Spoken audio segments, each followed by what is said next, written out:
Erich Fromm believed that the way we live, think, and even love comes down to two very different modes of existence, having and being. At first, those words sound simple.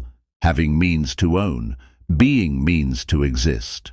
But Fromm wasn't just making a grammar lesson. He was pointing to two opposing ways of living that shape human happiness and misery. The having mode is when life revolves around possessions, control, and accumulation. People in this mode measure themselves by what they own, what they can hold, and what they can dominate. I have knowledge, I have power, I have love. Notice that even something as pure as love gets turned into a possession, something owned rather than something lived. Fromm argued that this way of thinking makes people cling, hoard, and fear loss. Because if your identity is tied to what you have, then losing it means losing yourself. The being mode, by contrast, is not about ownership, but about experience. To be means to live authentically, to share, to express, to participate in the moment without turning it into a possession. When you are in the being mode, you don't say, I have love. Instead, you love. You don't say, I have knowledge. Instead, you understand. Being is active, flowing, alive. It can't be locked away in a safe or stored in a bank account. Fromm gave a striking example. Two students learning the same material. The one in the having mode has knowledge because he memorizes facts to pass an exam. But as soon as the test is over, the facts vanish. They were never truly digested. The student in the being mode doesn't just memorize but engages. He questions, connects, applies ideas. The knowledge becomes part of his thinking, part of his being. One hoards words, the other grows through experience. This distinction cuts across all aspects of life. In relationships, the having mode clings, you are mine. It treats love like property, which leads to jealousy and fear. The being mode, however, lives love as a verb. It is a constant activity of care, respect and joy in the presence of another person. Love in the being mode grows stronger the more it is given. In the having mode, the more you try to own love, the more fragile and suffocating it becomes. Fromm also tied the two modes to the modern world. He believed industrial society pushed us into the having mode, teaching people to define themselves by possessions, titles, and consumption. Advertisements tell us, you are what you buy. The car you drive, the clothes you wear, the gadgets you own. These become symbols of identity. But deep down this leads to emptiness, because possessions can't fill the hunger of existence. They only create a cycle of endless wanting. The being mode is much harder in a society built on competition and ownership. But Fromm argued that it is the only path to genuine freedom and joy. To be means to experience each moment without trying to freeze it. It means to share without clinging, to learn without hoarding, to love without owning. In being, the self is not a prison of possessions, but an open, breathing presence. Fromm's warning was clear. If humanity continues to live in the having mode, we risk destroying not only ourselves, but also the planet, because we treat everything, people, nature, even time, as things to consume. But if we rediscover the being mode, we could live more fully, more freely, and more in harmony with one another. In the next part, we'll go deeper into how Fromm contrasted these modes in everyday life, and why the shift from having to being is not just personal, but a collective survival issue.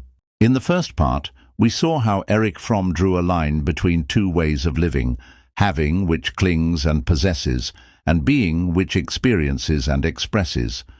Now, let's dive deeper into what these modes mean for everyday life, and why choosing between them is not just about personal happiness, but about the survival of society itself.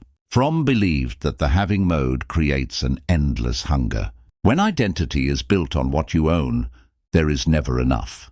Money, possessions, even relationships, they all become trophies to display, but never true sources of satisfaction. A person in this mode might think, if I just buy one more thing, get one more promotion, gain one more follower, then I'll be happy. But the moment the desire is fulfilled, it fades, and a new craving takes its place. The cycle never ends. In this way, the having mode breeds anxiety, envy, and a constant fear of losing what you have. Contrast that with the being mode. Here, joy is not based on owning, but on living. The being person doesn't say, "I have joy." They are joyful in the act itself, while playing music, walking in nature, or speaking with a friend. Because this joy doesn't depend on possessions, it cannot be stolen or diminished. In fact, the more it is shared, the stronger it becomes. Fromm described it as an inner richness that grows with every authentic act of love, creativity, or understanding. Think about work. In the having mode, a job is a possession. I have a position, I have authority, I have a salary. Success is measured by titles and paychecks. In the being mode, work is an expression. I create, I contribute, I grow. Even if the pay is modest, the worker in the being mode finds meaning in the act of doing itself. One treats work as a means of domination, the other as a path of becoming. The same logic applies to knowledge. A scholar in the having mode hoards information like a library he never opens. He memorizes facts to say, "I know," but in truth, he has not digested or lived those facts. The being scholar, on the other hand, transforms knowledge into insight. He may forget exact details, but the essence lives within him, shaping the way he thinks and acts. Knowledge in the having mode is dead weight.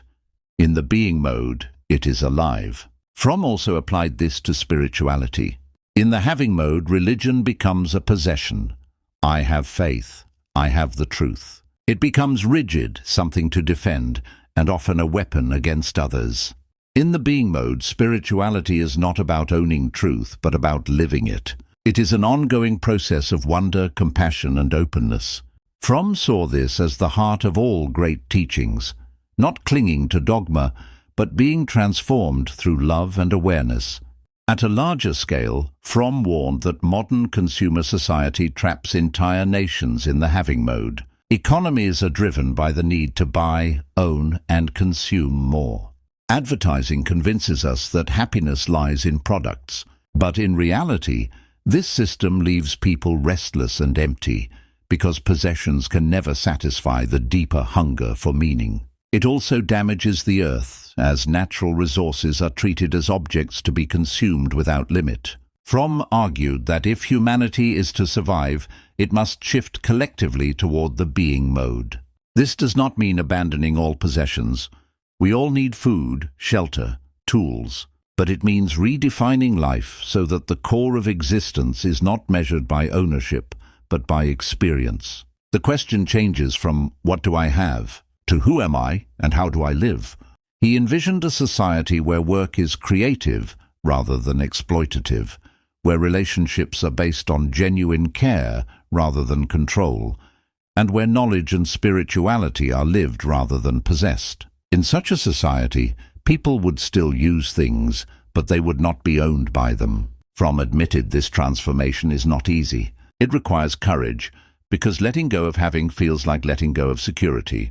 But he insisted that the being mode is the only path to freedom. When you no longer cling to possessions for identity, you discover that your true self cannot be lost. To be is to live fully in each moment, to act with love, to create without fear, to know without owning. In the end, having and being is not just philosophy, it is a challenge. Fromm asks each of us, which mode are you living in right now? Do you define yourself by what you have or by who you are? The answer may determine not only your own happiness, but the future of humanity itself. Thank you for watching, and please don't forget to like and subscribe.